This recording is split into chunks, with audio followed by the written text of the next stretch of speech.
Mina benkomeye kodwa uSoshangane lapha ezinye zaziwe kufa ngomdlebe sinibingelele sinamukele kephinapi la wethamele khona i1 KZN TV igama lami nguphiwe ngokwamthembu. Njengoba sikhuluma nawe ke sikhuluma nawe kuJuni kuyinyanga yabantu abasha yize ke isiya ngasemaphethelweni kodwa siyafisa ukuthi uma ngabe siphetha lenyanga sibheke imisebenzi eyenziwe ke abantu abasha. Siyazi ukuthi uma ngabe kuyilenyanga iyayibe mningi imigubho esuke ithinta abantu abasha ikakhulukazi ngosuku lwangomhla ka16. Lolu hlelo ke esiwethulela lona namhlanje liqoshwe ngomhla ka16 kuJuni nokuyilapho khona intsha yakwaSokhulu ithatheke umsebenzi yawuyisa ke emphakathini. Ithi ke inhloso yayo ukuthi ngempela ke iqhakambise isidima kanjalo ke neqhaza labantu abasha abangalibamba emphakathini uma bengabambisana. Njengoba sikhuluma nawe ke osuku namhlanje sibheka umsebenzi omkhulu owenziwe abantu abasha basendaweni yakwaSokhulu nokuyilapho khona bakheleke umndeni wakwamthembu indlu ebekade ke ngempela ke umndeni ke obuhlwempu ngendlela ke esimangaliso baphinda futhi bakwazi ukuthi bakhele nomndeni ke wakwamtshali indlu nawo ke obekuwumndeni ke obuhlwempu ngendlela ke emangalisayo. Siyafisa ukuthi sizwe ikakhulukazi ukusukela nje ekuqaleni kusungulwa lolu hlelo kumbe kufika umcabango othinta ke lolu hlelo obelwenzeka ke ngawomhla ka16 ukuthi kusuka phi kulabo abantu abasha ukuthi baze bathathe ke isinqumo sokwenza ke umsebenzi omkhulu nobaluleke ngalendlela. Asibadedeleke singadli isikhathi sabo lapho sithi khona ke abakhulume ukuze sizwe ke ingqikithi nomongo wosuku kanjalo ke nomcabango omkhulu kangaka sithi ke abakhulume. Iwenesikhathi eside-ke ukuba sifinyelele la eqaleni siqale sahlonza sabuka imizi nezikhalazo kade zikhona nokubheka ibudget ethulwe ngumeya ukuthi iyehlile ibudget kalokho okusho ukuthi kukhona la bangezokwazi ukufinyelela khona ukuthi benelise isizwe sonke samakhosi amathathu umasipala wethu Mfolo ziphethe umthetho uphatha umbonambi uphatha uSokhulu. So sase sibona ke thina singabantu abasha ke kutheni ake sibe nombono nje ohlukile kutheni esilekelele la uhulumeni angafinyeleli khona sizame ukuthi sisize laba abantu esibheka ukuthi badinga usizo lwangempela abanayo indawo yokulala. Yona into ke siyibhekile ukuthi ke uma umuntu umnika indlu kufanele ukuthi umnika yonke into ngoba indlu yikho konke akufani nokudla kodwa into esuyinto ebalulekile ukuthi umuntu ulala kuphi. So sike sesibheka ukuthi ke siqala onyakeni sahlonza ke sinokuhlanganela nomkhandlu wenkosi nenkosi sahlonza imizi ukuthi nayo imizi esingaqala kuyona silapha ke njengamanje ke emndenini wakwamtshali sizovula indlu kagogo njengoba kade kubonakala nezithombe izovela imbhede na yonke into efuneka endlini nosomabhizinisi bonke abanikelile bakhona lapha abashuthile noyibona nezithombe zabo. Siyabonga kakhulu konke okwenzakala usuku luhle nelanga futhi nalo lisijabulisile oba akunamvula. Siyathokoza nje kakhulu sithi umcimbi wonke awuqhubeke nabafisayo futhi ukuphosa esivivaneni ngoba kuyisifiso sethu ukuthi lento ingagcini njengoba namhlanje kuusuku nje lo yi16 June lolu suku siqoke ngoba singabantu abasha ukuthi lona olufanele kuba sikhumbula umlando wenziwa iyouth yango1976 okwagcina kuvela amaqhawe amaningi njengoba elibalulekile elivela kakhulu uHector Peterson abalwa ke bona belwela emalungelo abo okunamhlanje sithola sinamalungelo nje inxa yabo sithe thina ke lo matshe ababe kade bejikjela ngawo belwa ngawo sithi asiwasebenzise ke lo matshe ukuba sakhe izindlu zikagogo sakhele abantu abaswele indawo zokulala. Yiwo kamatshe ke lawa ale yayoti yiwo lamandla lawa ale yayoti yango1976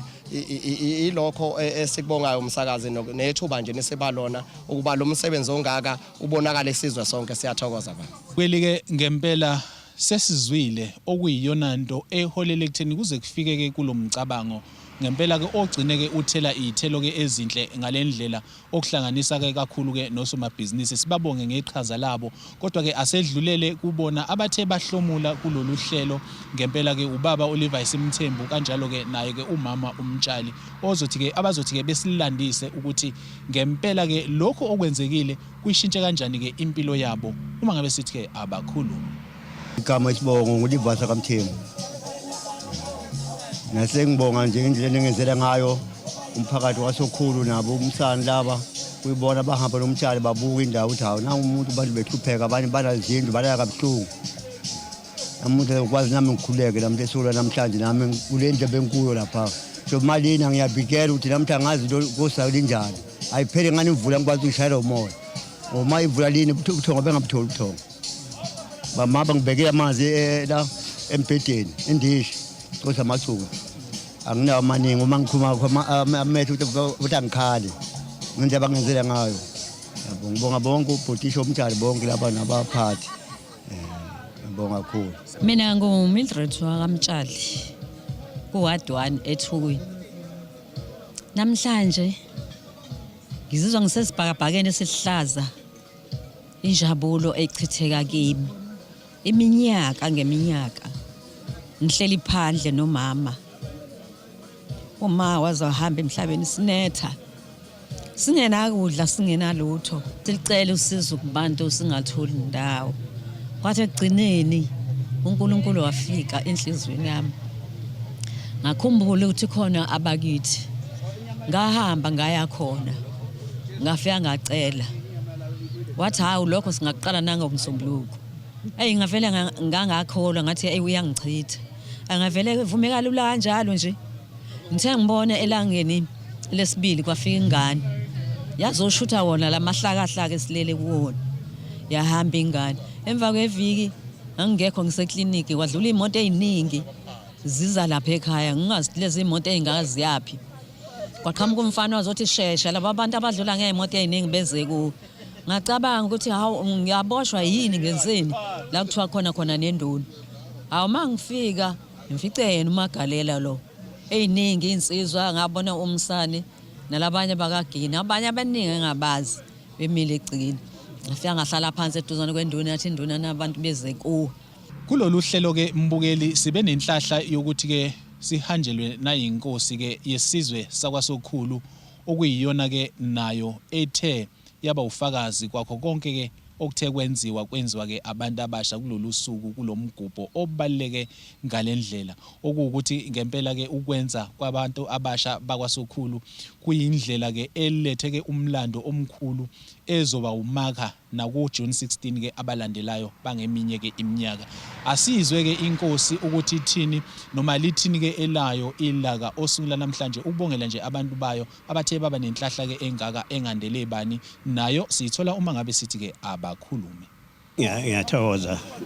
umsakazi ucosha leli thuba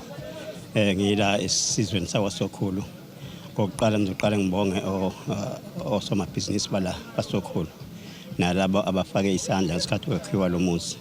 thokoza kakhulu ukuthi konke kuhambe kahle nalapha bathathe khona bekuhle ngobe bayibonile imizo kufanele ngabe ithola usizo omama abelala phandle yebo ke siyethemba ukuthi ngokuhlangana kwabo kube kuthi kunika lemizi le emibili kathi beyithula kuhleke nje bekusesizweni bonke laba bantu abakhona kakhulukazi abasunguli balolu daba abasuka khona lapha esizweni sakwaSokhulu siyakubonga ke lokho khona sikuncumayo kakhulu sikutosayo ukuthi kunokube kube nezindlame kodwa ngalo usuku namhlanje luka June 16 kube khona izinto ezinhle esiyimukela nezinhle esiyicoshayo jabula kakhulu ukuthi intsha ikhona iyabona iyona futhi bibe nesandla ngesikhathi kwakhiwa lendlu le icosha njalo amathuba omsebenzi noma icosha ulwazi ngokwakha ukuthi kwenziwa njani makwakha nokubumbana kuba into eyodwa kuyasiza kakhulu lokho esizweni kwenza ukuthi sinjalo sihlale sazana ukuthi kungabikho ugebengu ngoba ukukhulu ugebengu abanye kumanje nje basey'inkingeni zokugebengu kodwa ngokuhlangana kwethu ngokuhle kuletha izithelo ezinhle siyethemba ukuthi akuzokugcina khona la nabanye futhi bazoqhubeka benzelwe akungakho ukuthi ngoba cishe bekukhethwa amabala kukhethwa kanjani kodwa baye bahlonza abafowethu laba bangosomabhizinisi umuzi ubuhlwempu kakhulu yiwo lo ubungenamuntu kodwa basebezama ukuthi bewufukula sithamba ukuthi ke isandla sabo soba sida sizokugcina la siyoluleka njalo siuhambe wonke uSokhulu ngekhona uSokhulu kuphela nakwezinye indawo lapha ababizwa khona ukuthi beyofaka isandla siyothokoza ngobe isizwe lesi esimpisholo esidinga usizo noma kuphi bangabhekile ukuthi liqhamuka kubani engasikhathisile kepha nje makubonakala ukuthi kunesikhalo bekwazi ukusondela ngibabongela kakhulu okuhle isizwe sakwaSokhulu ngiyathokoza kulezi insizwa zikamhlathu hlangene ngithi uNkulunkulu akababusise isandla basilulile bengazi ukuthi mina ngubani wapi mhlambe ngibaleke ngani phakathi namhlanje bangenza igama lami labalikhulu bangenza ngahlonipheka kwaza kwenza ngisho inkosi yesizwe la egcikeni lami ngicela uNkulunkulu kaShembe engiphilise ngize ngidle izinyoni zabantwana bami kuwa wonke abangihlukumeza ke ngicela uxolo kuShembe ngicela ukuthi angiphe ezinye insuku kwangiphe zona ngidle ifa lomhlaba nami njengabo bonke abantu ngoba namhlanje ngiyabonga lezi ingane zami ezila egcikeni bengiyiphekela ngakhathali ngizwe ukuthi cha ngikhulile ngimdala kade ngathi angijike lezi ingane sizosiza mina namhlanje ngiyabonga mina Mildred Wamtshana namadlozi akithi lapha lele khona nomama owazi waphelele ezandleni zami ngithi mama nje ke lapho khona philise namadodakazi ami namadodana ami igama lika Shembe nibusise nonke ukhozi luzongena emzini wami osomabhizinisi bonke bazongena emzini wami bazongixhasa nangempahla abanginike yona angizenza ngakholwa ngizenza ngimkhulu namhlanje ngiyabonga kakhulu inkosi nibusise nonke Silvaleke mbukeli ke uhlelo ngokuthi siphinde sibuyele kuyona ke inkosi yakwaSokhulu siphinde futhi ke sibe nenhlahla ukuthi sithole ke nobaba ke uButhelezi umfundisi uthula sizwe Buthelezi ongqongqoshe wakwaKhokta ukuthi naye aphefumule ngezeluleko angayibhekisa ke entsheni ikakhulukazi ke ephila kulesi sikhathi siyafisa ukuthi sibadedele ke abaholi lapho sithi khona ke abakhulume ngaphambi ukuthi siliguqise uhlelo okubalekile namhlanje ukuthi yonke into esiyitholayo ingabantu abasha asizwe ke kubona ke abaholi ukuthi basiphatheleni uma ngabe sithi ke abakhulu Sincoma kakhulu ikakhulukazi intsha noma ke ingalawuleki ngokungako nalapha nje ikhona kodwa ayikho ngokuphelele into esihlupha kakhulu ke entsheni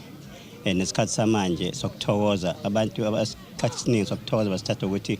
fanele beye lapha bazocima khona ukoma bekwazi ukuthi bebe seyindaweni engaphephile ekugcineni bese kuqhamuka nokudlwengula na yonke into okubi okungafanele ukuthi kwenzeke ngoba bengafuni ukuhlanganyela nabanye siyayitosa ke intsha siyayinxusa futhi ukuthi ezintweni enjengalezi kakhulukazi lolu suku olwalunomlando loqopha umlando esizweni futhi isondele ihlangane ukuze nayo ibe yintsha yoba nomlando ngokuzayo sekukhulunywa ngesizukulwane esizayo siyathokoza siyayiqhenya ngentsha yakithi ngoba abantu abasha bakulesi sikhathi babhekene nezinselelo ezimangalisayo ezidinga ukuthi basekwe balekelelwe kodwa kakhulukazi kunamathuba amaningi okudinga ukuthi umuntu avuke ayithintithe ayithathe akwazi ukuzingela lawo mathuba ngakho ke abantu abasha bakithi kulesi sikhathi ikakhulukazi kulesi sifundazwe sakwaZulu Natal siyafisa ukuthi bangqongqoze bengaphela amandla ngoba uhulumeni okhona wesifundazwe uhulumeni ozosebenzela abantu abasha ikakhulukazi labo abanembono namasu okuqala amabhizinisi nokuthuthukiswa ngamakhono siyafisa ukuthi sibambisane nabo lawo mathuba avezwa uhulumeni bawathathe ngezandla zombili ukuze bayithuthukise bona nemndeni yabo Yani nabakasiba singubele nyaka nasibhobo umuntu akuzizwa indaba usikhipha phambili akulaleni esiqhotsheni kwaceza undaba ohlome ehlathini obenje ngohlanya imphanya lalanga lingakaphumi kwandunu lithema liphuma nengaza amadoda siliguqisa kanjalo uhlelo besithi abakhulume sesizweni sakwaSokhulu sibonga kakhulu ukuthi ube ingxenye yohlelo siphinde futhi sibonge nabantu abasha ngokuqhamuka nomqondo nomcabango ophusile ngalendlela esiqhuquzela ukuthi engathi bonke abantu abasha bangaba nomcabango ke ofanayo igama lami nguphiwe ngokwaMthembu ngivumeleni ngiguqe siguqeni sonke siyothi sukuma kube kusoluzayo inkosi inibusise